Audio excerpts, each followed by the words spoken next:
the nature of grace's path. A state of grace. Together, Sections 6 and 7 reveal how grace's pinnacle was summited.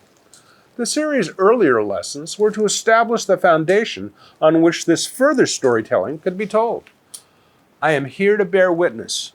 Grace's wake-up calls did not originate from some outside source. Rather, it was my internal voice speaking. Without the earlier effort to remove my self's impediments, I have no doubt I would still be asleep. One set of Grace's keys is required to find the next. This all highlights an easy takeaway from Section 7. Grace's reveals are progressive. Life's aha moments only occur when I'm gracefully positioned to receive them. Personal growth requires I tend my daily garden. Remaining gracefully fed requires productively working life soil each day. I never know when Grace's storehouse will be called upon to get me through times of spiritual famine. Thanks to so much time pursuing grace, its expression had become reflexive. I had been practicing its art form over many years through writing. Thanks to my dogged commitment to grace, I'd been transformed. Grace's muscle memory would see me through times of crisis. I was reminded of the movie The Karate Kid and its principal character's early transformation. Mr. Miyagi demanded his protégé work on home repair, requiring repetitive motion. Such an approach to getting in shape made no sense to the kid, but as a devoted student, he complied. By the time karate training began, Mr. Miyagi's apprentice was fully prepared for his greater lessons. Rightful action no longer required deliberation.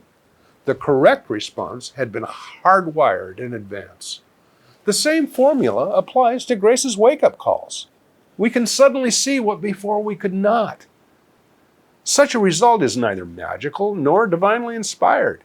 Increased clarity comes from removing the self's blindfold, then looking more closely. Fortunately, my eyes were open when I needed them to be. Glenda's departure turned out to be the final kick in the head I required. Finding my way through that emotional chaos handed me something I'd never truly possessed: self-value.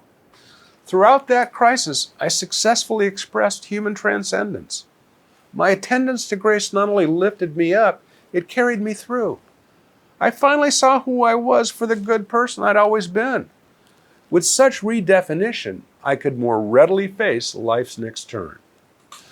Section 6 begins in 2011 with Glenda's departure and concludes 3 years later once Grace's larger truths had become mine.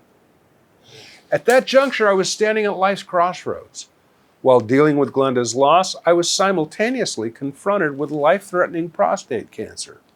Successful surgery then saved my life, but only by the closest of margins. With both of those experiences in my rearview mirror, I was prepared for life's next step, whatever it might be. My self's desire for control had led to ruination on virtually every front. If I was serious about Grace's pursuit, the time had arrived to finally let go. If I truly wanted life's struggles to be over, I must declare it to be so. Lesson 28 and 29 together describe my spiritual breakthrough. Only through full surrender was I able to step into my awaiting state of grace. In that electrifying moment, myself was no longer present. I was finally listening only to the real me. A few months later, the drafting of Finding Grace Without God began. There was no real organization to the effort. I'd just been provided with a proper ending to my story and felt compelled to tell it. There was an audience dying to know how the process of finding grace had provided my deliverance. I'm talking about me. I needed to better comprehend the source of my liberation. Hey guys, it's Mater to let each of you know that I'm here for you. If I can provide you with support in any way, just shoot me an email. I'll get right back to you.